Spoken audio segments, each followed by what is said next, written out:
రావణ్ మీద ఉపా చట్టం కింద కేసు పెట్టారు. ఎందుకని? హిడ్మా చనిపోయినప్పుడు శ్రద్ధాంజలి ఘటించారనో, లేకుంటే నక్సలైట్‌లకు సానుభూతి పరుడుగా ఒక వీడియో చేశారనో, వాళ్ళు చనిపోయినప్పుడు అయ్యో పాపం అన్నారేమో. ఇటువంటి అంశాల మీదేమో ఉపా చట్టం కేసు పెట్టారు ఆయన మీద. వాస్తవానికి మీడియాలో అయినా, సోషల్ మీడియాలో అయినా, పౌర సమాజమైనా చర్చించాల్సింది దేని చుట్టూ?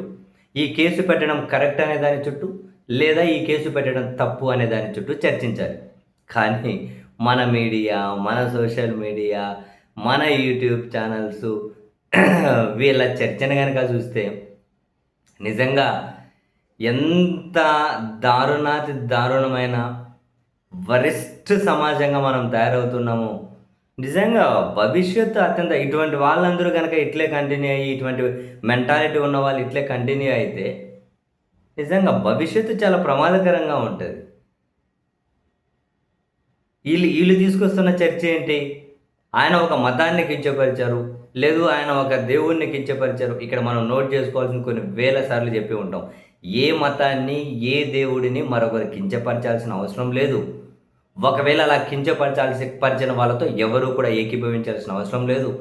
అలా కించపరిచిన వాళ్ళ మీద పోలీసులు చట్ట ప్రకారం చర్య తీసుకునే హక్కు వాళ్ళకి ఖచ్చితంగా ఉంటుంది.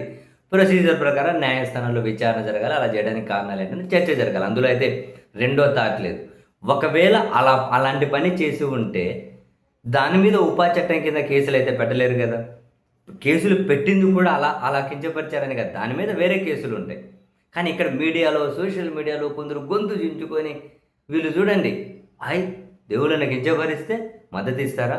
దేవుళ్ళని కించపరిస్తే ఆయన మాట్లాడిన భాషతోనో, లేకుంటే ఆయన ఇంకెవరినో కించపరిస్తేనో దానికి ఎవరు మద్దతు ఇవ్వడం చర్చే కాదు.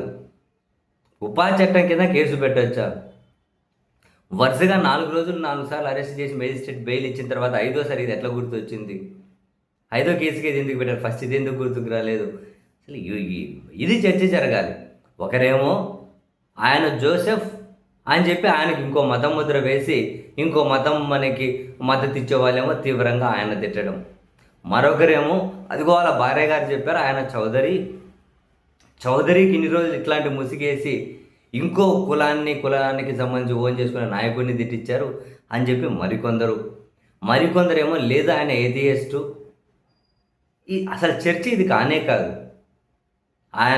ఆయన ఏ మతం అయితే ఏంది, ఆయన క్రిస్టియన్ అయితే ఏముంది, హిందూ అయితే ఏముంది, లేకపోతే ముస్లిం అయితే ఉంది, ఏ మతం కాకపోతే ఏమైతే, చౌదరి అయితే ఏంది, కాపు అయితే ఏంది, రెడ్ అయితే ఏంది, కాదు గౌడ్ అయితే ఏముంది, యాదవ్ అయితే ఏముంది, దళిత అయితే ఏముంది, అసలు ఏదైతే అసలు చర్చ అది కాదు.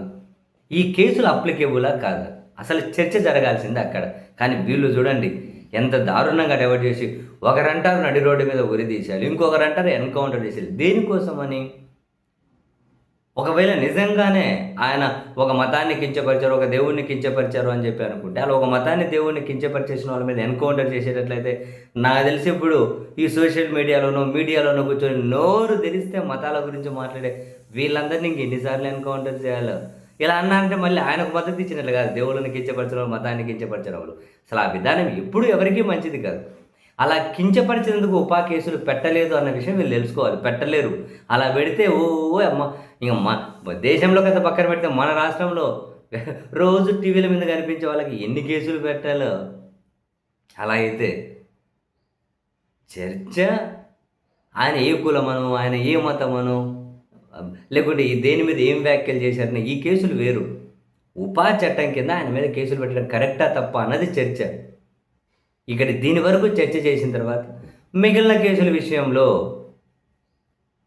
పోలీసులు చట్ట ప్రకారం చర్యలు తీసుకుంటారంటే తీసుకోవచ్చు. కానీ ఉపా చట్టమే పెట్టడం కరెక్టా? ఉపా చట్టంకి పెట్టడమే కరెక్టా? అసలు చర్చించాల్సింది ఇక్కడ. కరెక్ట్ అయితే ఎలా కరెక్టో చెప్పాలి, తప్పు అయితే ఎలా తప్పో చెప్పాలి. ఇది వదిలేసి ఏం చర్చలు అబ్బా సామి.